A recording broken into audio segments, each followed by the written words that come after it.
Alan, nice to see you, man. And you too, Nice and to- you at too. last. Yeah, last been a while. You're going to have to translate a bit. Northerner, southerner. Yeah, go on, none of that. I mean, white cab. Jesus, I feel like a princess. Go, have I got to put my seatbelt on? No, you don't have to. Nice. No, don't. Wonderful. Johnny, how are you, sir? I'm all right, actually. I can't believe I'm in the back of your cab. I know. With my clothes on. I'm honoured.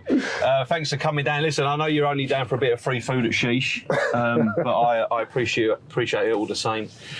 Now, before we get into all the nooks and crannies of like your career, what you got up to and all that and what you're doing, I want to know things about you as to why and how you became Johnny Nelson. But should I even call you Johnny? I knew the second you said Johnny Nelson, I thought he knows. He knows. Yeah, my name's actually Ivanson Rani Nelson. And so my dad, I didn't meet him until I was about 30 years old. Well, my biological dad, my dad, I've known him since a baby, but my biological dad met him when I was 30 years old. And I said to him, where's that name come from? He said, well, Ivanson was a famous fighter from Dominica. I thought, liar, never heard of him. He said, and Rani was after the comedian. I went, what comedian? He said, Rani Corbett. I went, Rani? It's Ronnie Corbett. And he went, yes, it's Rani. And I thought, you think bastard. So you can imagine him going to the registrar office and saying, yes, call him Rani.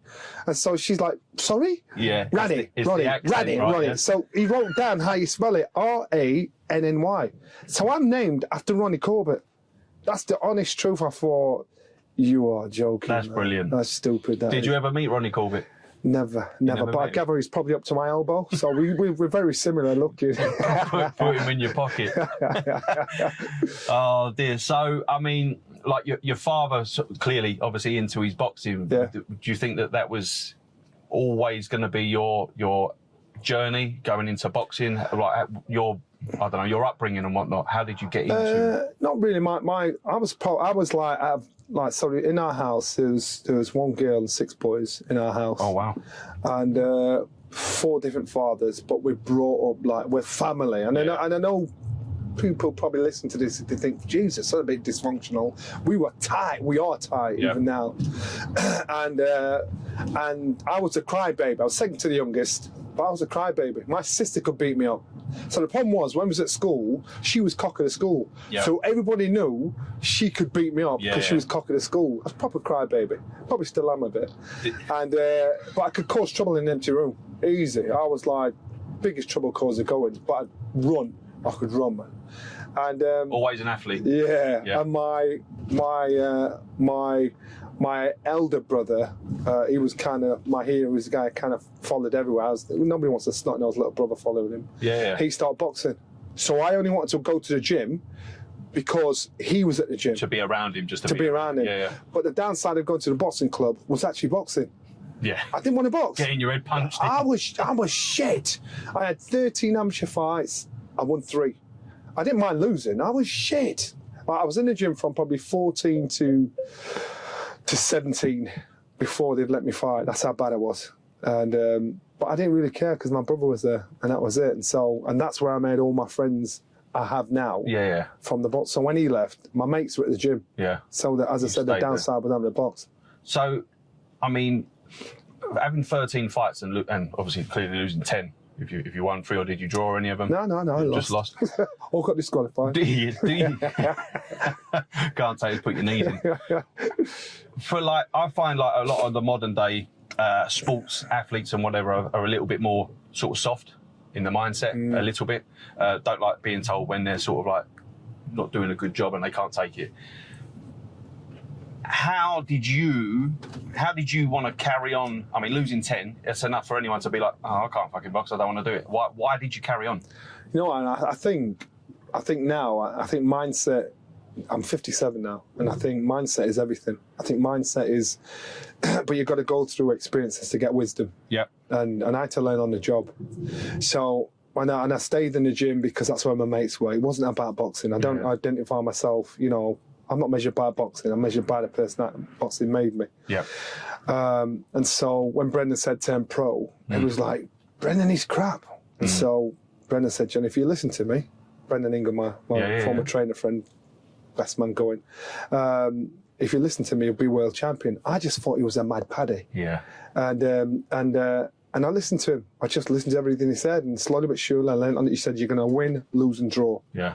That's what I did. I won, lost, drew, got robbed. But if you keep sticking at it, you'll have covered every aspect of boxing to the point where nobody can tell you anything. Yeah. So once I had the confidence to match my ability, once I started to realise I wasn't scared, I just mistook nerves for fear. Because I've always been a nervous kid. Yeah. So I always mistook nerves. So when I was nervous, You thought you were scared? I think, shit, I'm scared. And everybody says I'm a coward. But so that's how I thought it was. But every time I end up back in the ring, and I'm like thinking, what are you doing here? Why don't you pick something like tennis or golf or something like that? And so slowly, once the penny had dropped, and I realised, actually, I'm not a coward. Yeah. Like people say. I'm not scared, like people say. You're actually nervous. Nerves are good. Yeah, that's what they say. I mean, like the nerves going into an appearance to become a cab driver, the nerves going into an appearance, you don't know what questions you're going to get asked. The nerves are unbelievable. When I now do some of me stand-up comedy stuff, I can only liken the nerves. I can't talk to anyone on the day.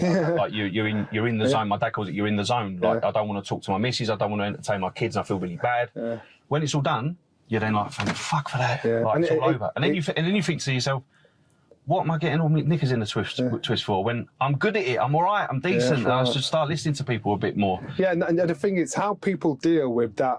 We all suffer from it.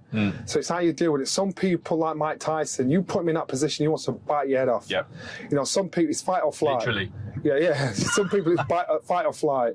And I was always flight. Yeah. And then, but once the penny had dropped, and I was like a kamikaze pilot. I kept trying to put myself in situations that I used to think I was scared in, just to test myself. And so I feel very comfortable being uncomfortable. Okay. Yeah. Because I know it brings the best out of me. So it's like when I first started working on Sky, you could put me in the ring any day of the week and punch the shit out of me rather than put me in front of a camera. Really, yeah. Because it was horrible, because I'd be sweating cars. I'd have to get like, you know, those, what are they called, Tampax, or the things what women use. Yeah. I had to put them on my armpits to stop myself from sweating because my shirt would be soaking wet. But so you couldn't see it, and I'd be trying to, my shoulders would go up, I'd be panicking. Yeah. And my old boss, Adam Smith, he said, he knew that, because he knew what I was like off camera. He said, you know what? Forget the auto cue. This is what we're talking about, Johnny. Do it natural. Just be you. Best thing he ever did. And that's why now, when I do my job, I'm just me. Yeah. And actually, and I think a lot more people are doing it now, where they just be you. If you don't like your personality, they'll tell you to do one. Do you think that social media, like YouTube, Instagram, like Facebook, all of it has shown more people, especially sports stars, like a different side of them? Obviously, you've got some that are being managed by certain people that, you can't say this, you can't say that, but do you think that, like you on Instagram or on your socials, people see a different side to you instead of just the professional boxer, like that, like Cruiserweight world champion, and like they'll see more of you, that you more speak your mind, or you speak your mind more, sorry, and when you do podcasts, like I said to you the other day, I said about, look, do you want fucking a tee up with some of the questions or whatever, do you want it to be organic? And you're like, look, it's just fucking, I'd rather it just be reactive, I don't really care. Yeah, the problem with social media now, and especially with a lot of mollycoddle sportsmen and women, is people, you know, and I always blame the sportsman, you know, because someone says anything bad about you on social media, and you take it to heart. I'm coming off social media because of this, that, and the other, and I don't like what I'm reading. You're an idiot. It's not them. Yeah. Because armchair champions are armchair champions. They're always going to say you could have done this or you should have done that. I can do better your shit. But if you're the one that's getting up at stupid o'clock in the morning to go training, to diet, to take yourself away from your family and friends, and you're doing all this commitment, and you let some dickhead that's never done it before taught you out of it and tell you you're no good, you are a dickhead. Yeah, absolutely. So therefore, I actually, because you can speak from that experience. I've been there, man. I've been there. I've been given called everything under the sun, and like now, when I get comments about stuff I say or stuff I've done, I don't care, because you don't know me personally, so I don't take it personal. Yeah. And that, to me, is a great way to deal with it. And actually, a lot of the times, if someone says you're a dickhead or whatever, sometimes I'll have a bit of fun with them. I'll say, you know what, you're right, I'm a bit of a dickhead. Then they'll come back and say, you're all right, you. Yeah, they do, don't they? Because as soon as you, not bite back, but as soon as you give them a little bit, and they see that there's just an honest engagement, they're like, they got nothing else. Because once you sort of own that as well, they're like, I've got nothing else to say now. There's a guy called Dave Allen from Sheffield. He used to own Sheffield Wednesday. Sheffield Wednesday Football Club, and Dave Allen, he owned nightclubs, casinos. I think he owned that one in Leicester Square, that casino in Leicester Square here. And Dave Allen's always slid under the radar. Nobody knew who he was. And then when he bought into Sheffield Wednesday, obviously you're going to get football fans that are happy with you that hate you. Yeah. And Dave's problem was, from anonymity, nobody knew who he was. You know, Dave, and I knew Dave from back in the day, and he's always a nice fella, into pigeons, proper nice fella. But into pigeons. But I knew, and then he started getting abused from the fans. But his problem was he started to respond to him. And so once one sees you respond, we're getting a rise out, and they're hammering him. Yeah. So now all of a sudden people know who they didn't know who this guy was. Now, you know, you mentioned Dave Allen, Sheffield Wednesday, you know, they give him shit because I think they get a rise out of it. But actually he's a nice fella. But his mistake was biting. But it's these social media warriors and it's a killing. You look at people like, you know, you look at, and I'll jump onto AJ and Tyson Fury, and you know, you've got to be selfish. You've got to put yourself into a cocoon to think, I don't care what you say about me, and I'm not taking it personal because you don't know me. Yeah. Because once you start taking that stuff personal, it's the beginning of the end. Yeah. You can go on a spiral there, and then that's when like the mental health stuff comes in, and they're like, if you can't act it, like even there are some like professional athletes that don't have social media accounts, because I think deep down they can't handle it. They can't handle like the negativity. Am I right in thinking that Brendan took you to used to box in the gyms and all that with some of the boys growing up and all that? Took you to prison? Sorry, prisons, working men's clubs, and I mean these guys are like big ex-miners, and in areas of Yorkshire where you ain't seen no black people, and so and Brendan, he calls himself the thick paddy. He'll get there and say, and this will be Brendan, who's ever wanted to hit a black man and he can't hit you back? And we're like, we know the score. And so they'll say like, okay, I'll have a go. All right, then this is the only place you can hit him and you won't get in trouble. Knock his head off. And then Brendan would say to us lot, if you get hit, it's your own fault. Right. And the best people to learn to fight are people that don't know how to fight. Right, yeah. So this was our development as well, not just physically, but mentally. I was going to say, is this more psychological? Oh, yeah, more than anything else. So all of a sudden, you've got a big brute that's there, that's probably thinking, I've never seen one of these like before for a while. So and he's slinging shots. You've got to slip. You can't hit him back. Yeah. You've got to behave yourself. But even though this fella's trying to smash it, you know, after about 90 seconds, he's shattered. Yeah. Then you can take the piss. And Brendan used to take us all over the place. Harold Graham, one of the guys in the gym, Harold Bomber Graham, used to put his hands behind his back. But he'd wind him up even more because you've got this guy in front of you. Yeah. You can't hit him. He's laughing at you and talking to you. And it'll be fast enough to kiss you on the forehead and whilst you're slinging shots. But for our development, it brought us on so much as fighters because you thought, I'm going in with these guys, I don't know who they are. They're slinging, they might throw two hands, one hand, elbow and everything. You've got to slip, get out of the way. You can never hit them back. And it was the best way to develop you mentally. Did you ever get caught with one? I didn't, but Herbie Hyde did. Herbie Hyde, former WBO heavyweight champion. He came to the gym once to join the gym for a short while. Yeah. And we went to prison. Doncaster, we call it, Doncaster prison. And Brendan gave everybody the speech to us all when we were in the back. Boys, if you get hit, it's your own fault. Yep. Make sure you don't get hit. Herbie still got the arrogance to say, well, I used to be heavyweight champion. Just lost the ring, Brilliant Boy did. I used to be heavyweight champion. No, I'm a Herbie Hyde. Anyway, this kid clipped him. And Herbie went mad. He got on his toes, battering this prisoner. So all the prisoners, what they do is they're all in the gym, and so they pay like £1 out of their weekly wage for 6 months to come to watch this, and we put the money to go to the gym or go to a charity. And so all the prisoners now seeing one of their prisoners, their inmates, getting smashed by Herbie. So they went mad. They're on the fin. What the fuck's he doing? So now Herbie's causing the right in there. They're jumping up. The screws like trying to calm him down. Brendan's like, Herbie, you fucking idiot. Cussed out Herbie.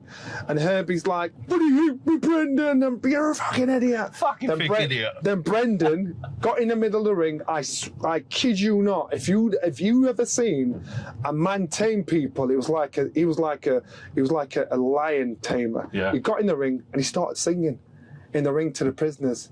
Boys, calm down. I might get the words wrong. Have you heard about the big strong man? He lived in a caravan. Johnny Nelson.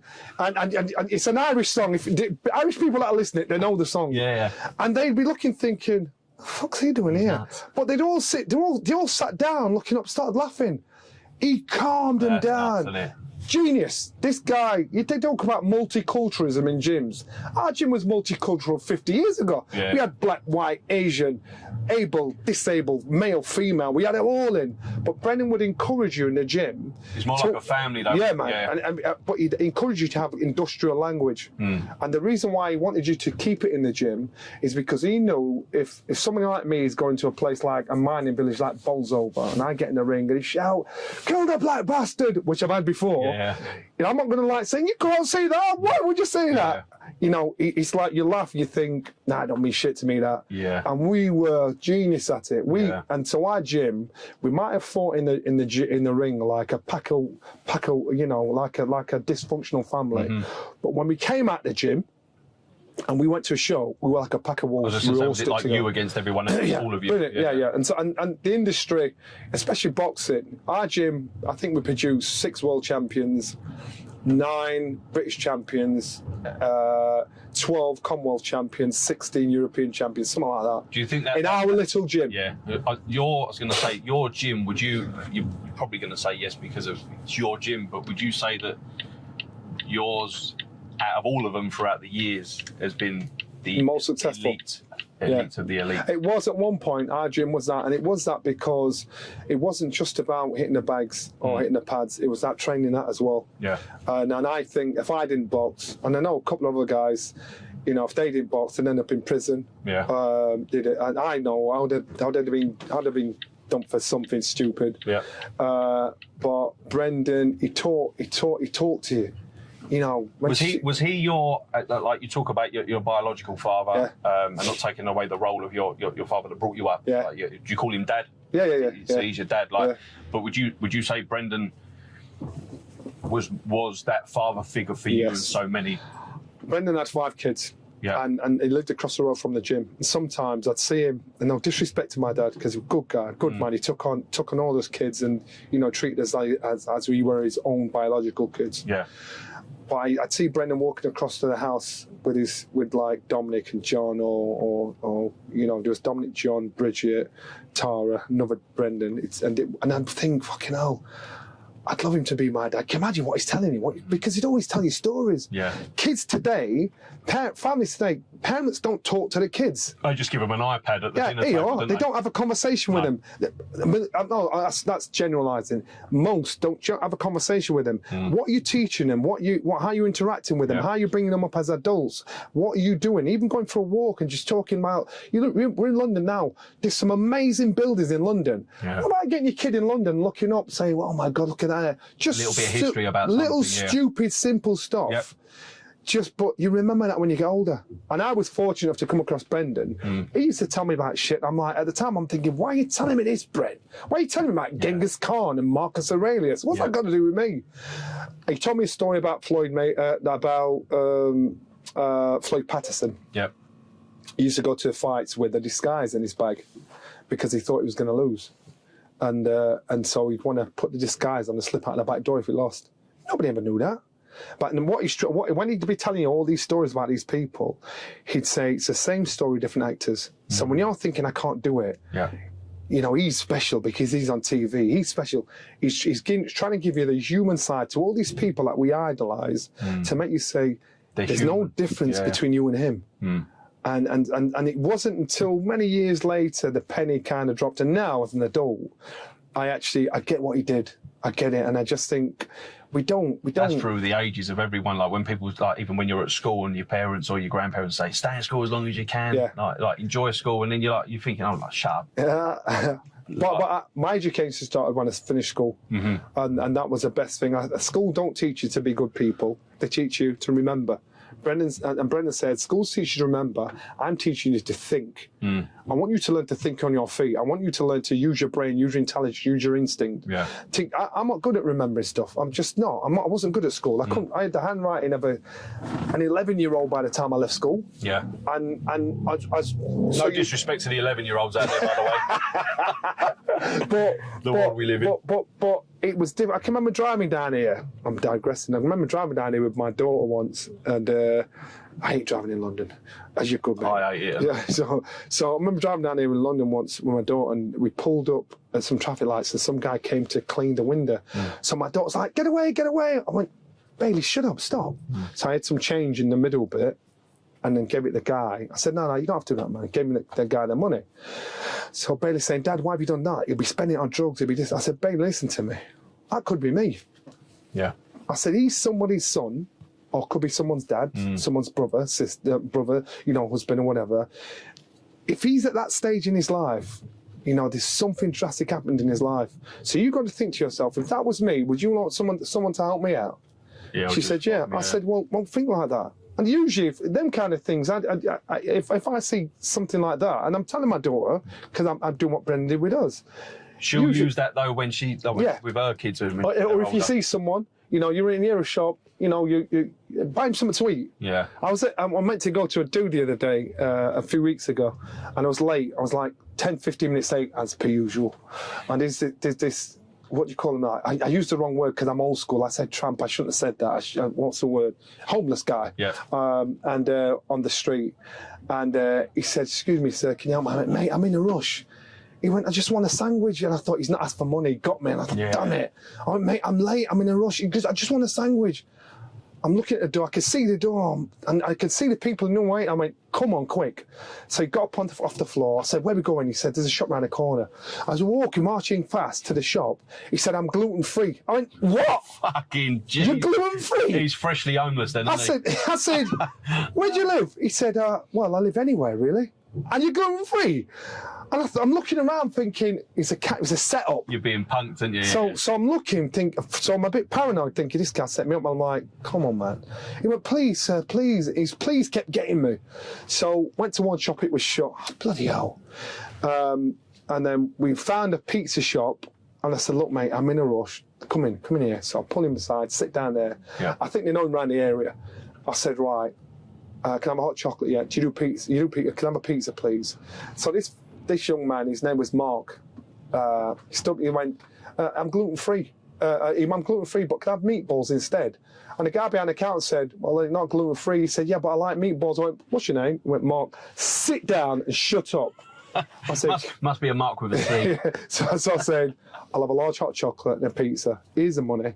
I said, "Mark," because it's pissing down outside raining. "Here's the money." I said, "Mark, nice to meet you. I don't want to see you again." Fist pumped him and left. But what I'm saying is, when you're talking to your kids and teaching these things, that you teach them to be good people. Yeah. You teach them, just do one nice thing a week. That's it. Yeah. One nice thing a week. So when I'm telling my daughter these kind of things, I've got 3 girls. When I'm telling them these kind of things, I don't know what to rub off, but I do know that.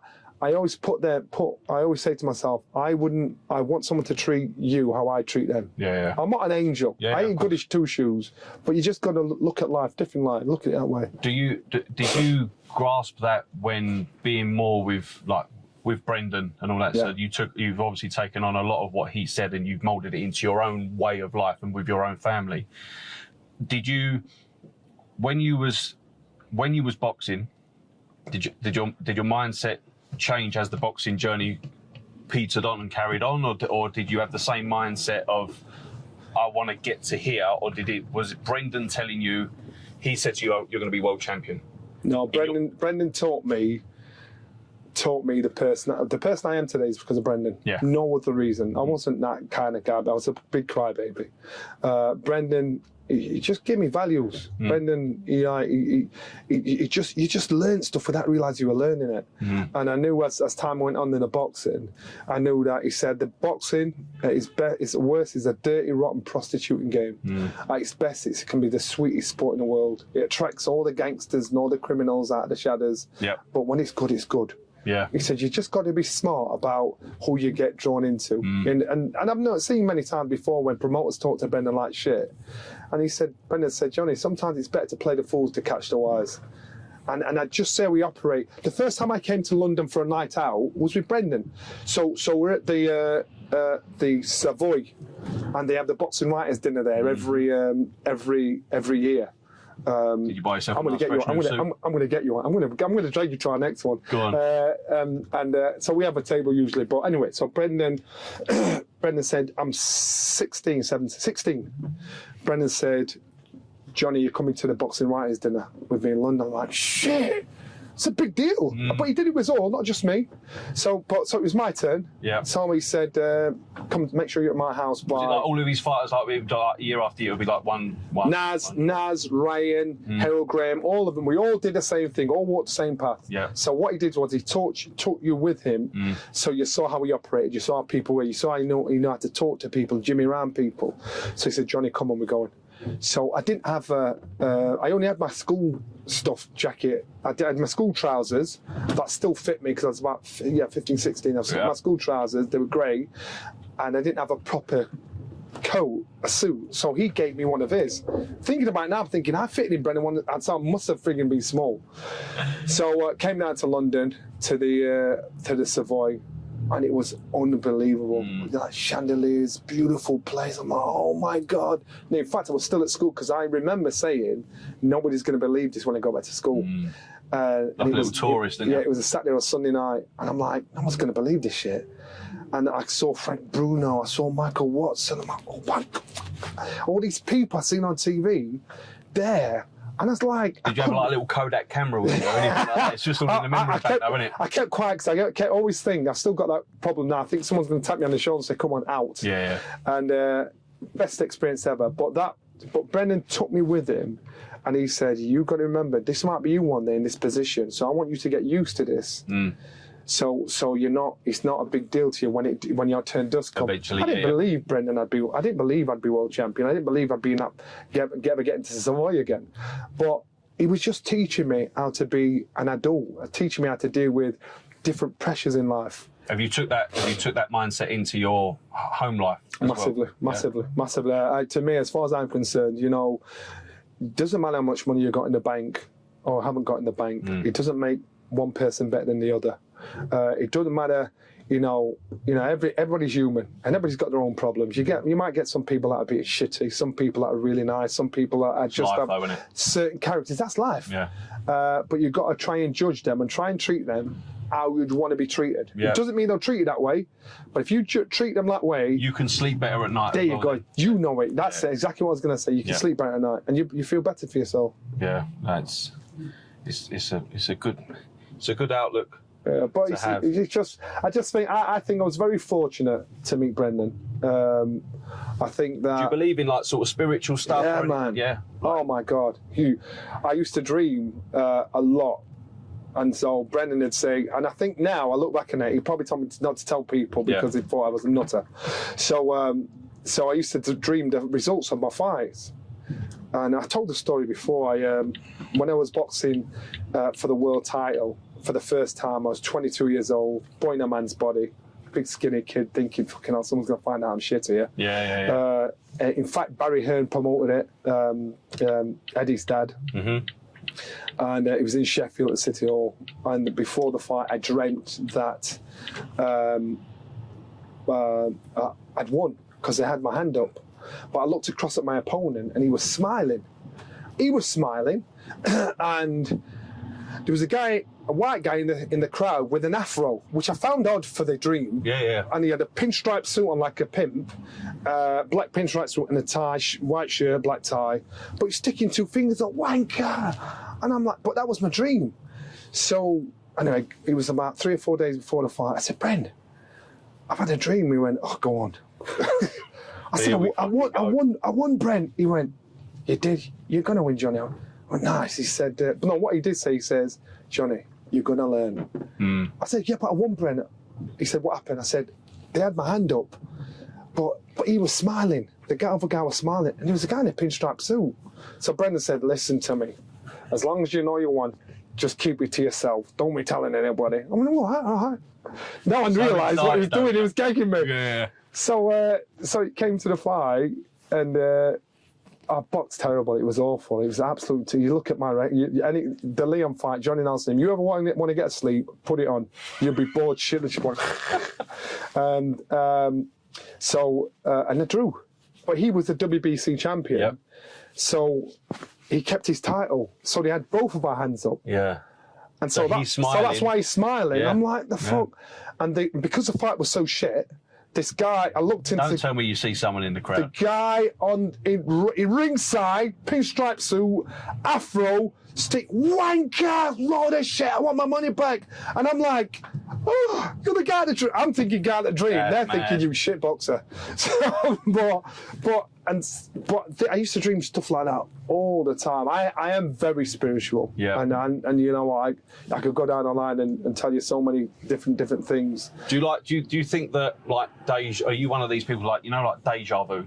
Do you think that that's because some people believe that, yeah, it's already happened, but it's something that you're manifested into your future? If that makes sense. So it's it feels real. Yeah. But it's like I can't pinpoint that, and then it happens.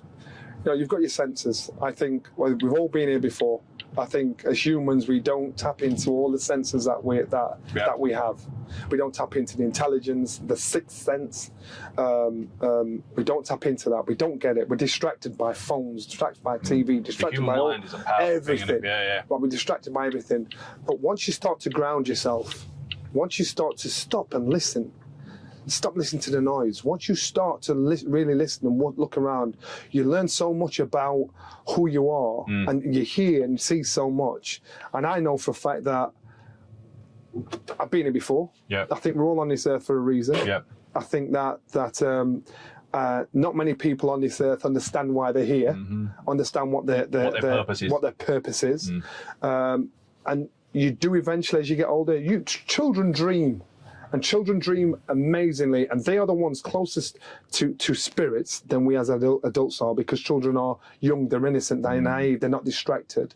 And sometimes, you know, kids will say stuff, you think, fucking, where's that come from? Yeah. They just know stuff, and that's because they're closer to that spirit. As you get older... You get corrupted. You get scarred by the pains of life, all the things that are going up and down.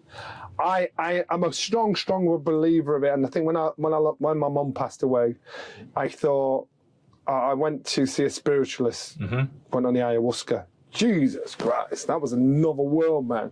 That's a different level of understanding, a different level of, it's proper opened me up, proper made me look within. Was you close to your mum? Oh God, I was proper mummy's boy, proper mummy's boy. Same, yeah. And it ruined me. And but I know for a fact that I just think with that time, I needed it. And I can remember seeing John T. Wilder box on his last fight. And before the fight... He's gone that way, hasn't he? I thought something's changed about him. And he was the one that, in the press conference, I thought, he's so nice. I thought, what's happened here? He used to be a right dick. And I couldn't figure out what he wasn't even just that he was a dick, he was like a nasty piece of work. Yeah, man, he was horrible. Yeah. And at the press conference, I said, that fella's gone up in my estimation. Yeah. Then after the fight, he's talking about, he's been on the ayahuasca. I went, there he is. I get it. There he is. He's now realised there's a bigger world outside. But unless you've actually been there and experienced it yourself, like you have, people don't understand. You'll never know. You'll never know. And he'll never be the same fighter again. No. Because his mind now has opened up. He's seen different things. To be a boxer, you've got to be a selfish animal. You've got to be prepared to hurt somebody, even when they don't need hurting. But what now he's gone on that, he will never be the same man again. Trust me. I know that. I know once I got into the ayahuasca, it changed my mindset, it changed my attitude. It opened me up to being sure about the things I think I know in life. Do you know? Do you find? I mean, when my mum, we'll go into Sheesh in a minute. But when my mum passed away, she was very much a woman that I was very close to her. I was a mummy's boy and still am. She died just 2 months after I became a black cab driver. but she saw me on my journey to become. She went through the knowledge with me and everything. So I found that when she passed away, my attitude and my outlook on life was very much like, I'm just going to say what I want to say. Yeah. And I don't give a fuck if people like me or they don't. Of course, listen, everyone wants to be liked and no one likes a bit of hate. However, I looked at my mum. My mum said every swear word under the sun. That's where I got it from. She didn't care what people thought of her. Yeah. She had a very small, minute amount of friends that you count on one hand. She didn't care. And so then when I, like I said, when she died and I was doing my videos, it was like, I found it very hard when she died. I was coming into work, I was crying, I was driving all the way home. Being there, man. Being there. And I then started doing these videos, and I was basically releasing a bit of tension and just taking the piss out of the general public, celebrities, and then obviously got me following. And I felt like, do you know what? It's enabled me to I don't know, release something. You know what? You've just broken something. I got asked in an interview. They said, Johnny, you've changed. What's happened? What do you mean? You've changed. You're saying stuff. You're speaking out about stuff. And I'm like, and I said, well, I've just grown up. It actually isn't. Because again, I think, and since my mum passed, you know, she always used a West Indian phrase, don't take no foolishness. Yeah. You know, when she thinks you're just being a dick, she shouldn't take. And I keep using that word. I'm thinking, where's that come? That's my mum's word. Yeah. And so I just think, just say how it is. Yeah. That's exactly it. Yeah. Yeah. Just say how it is, and just think, if you don't like it, don't shoot the messenger for the message. So I would just say how it is. Yeah. And I get some backlash, but I'm comfortable with who I am because I'm saying how it is. I'm not chatting shit. I'm not trying to cause drama. Johnny, also there in my not blowing smoke up your arse, mate, is that you've earned the right. Look at what you've done in your career. It's like these people that now we're going down a really weird way of getting these YouTubers in to talk about the professionalism in certain sports, like especially football as well. And you're sacking elite ex-sports players that have won major honours to get these people in because they've got numbers. Because you're being woke. Yeah, no, it is what it is. But then you're diminishing people like yourself, and you're taking. Not that you are. I mean, obviously working at Sky Sports, so you're still relevant. You're still doing your bits. But you just think like, eventually, it's going to go the way of like, oh, it's all about social media. We need to get these influencers. Well, that's what it is, and that's why I'm at the point where I'm thinking, how can you tell me? You've never been punched in the face. Nah. So that's why recently I've had a pop at Eddie, I've had a pop at Frank, I've had a pop at Bob Arum, I've had a pop at... Because I'm thinking, you've never been punched in the face. Yeah. I'm not a promoter, so I'll not tell you how to do your job. Yeah. You're not a fighter, so I'm not going to try and make people listen to me because you're a rubbish promoter because I'm a bet promoter. Yeah. So don't you try and talk to me or talk to the public or tell the public I don't know what I'm talking about. Well, you've never been smashed in the face. Yeah. So I'm comfortable saying it. Whereas before, you probably toed the line a little bit. Yeah, you probably told the line a bit. I'm thinking. But can I ask you something though? But do you toe the line because obviously you get these you're coming out of like your professional sport. And it's like what we spoke about earlier. It's like, now what the fuck am I going to do? What am I going to do in my life? Where am I going? Yeah. So it's like you get taken into Sky, you're doing all your bits early doors, and then like you're an analyst and like a commentator, co-commentator, and all that stuff. Do you find that sometimes you don't want to say something just in case they go, oh shit, I'm going to take away my wage packet? Early doors. Early doors I did because I've never had a job. I've never had a proper job. That's the honest truth. I worked at Wimpy selling burgers. I worked at Wimpy's a great gaff, though. Next selling clothes. I worked at Wade Smith selling trainers. Never had a proper. I started boxing, and then Sky was my first proper job. Yeah. So I didn't know how to respond or be with my superiors, my bosses. But you thought, these people have employed me and they pay me to do a job. Yeah. Shit, I don't want to upset and piss them off. But then after a while, you think, nah, I can't live like that, man. If they don't like me, they'll say we don't want you. Again, that's that whole like sleeping well at night. Yeah. Like if you're not honest with yourself and what you're giving the audience in what you know from your background, you're lying. Yeah, that's right. To them, you're lying to yourself. And I know for a fact, if I say something today and you pull me next year on what I said today, I can give you the same argument, the same justification, the same. You can always remember the truth. You can never remember a lie. No. And that's why I think you ain't catching me like that. So some people don't like it, you know. And even though they might think you're a dickhead, they actually think, you know, I like you because you say how it is. Yeah. And that to me does it more than anything else. Yeah, true. Right, are you ready for a bit of food? Yes, you know what? I've not fasted today because you messaged me and said, don't be doing no fasting, bollocks. So I've changed it until tomorrow. So we're eating, man. Are you paying? Sorry? Are you paying? Of course. Shit. Of course. So That's you go music to my and you ears, take your doggy bag with you if you want on the train. And that's a long way home. But right, let's get AM on. Let's go. Remember, Johns, don't forget to subscribe to the YouTube channel for updates and notifications on part 2 with Johnny Nelson and for future episodes.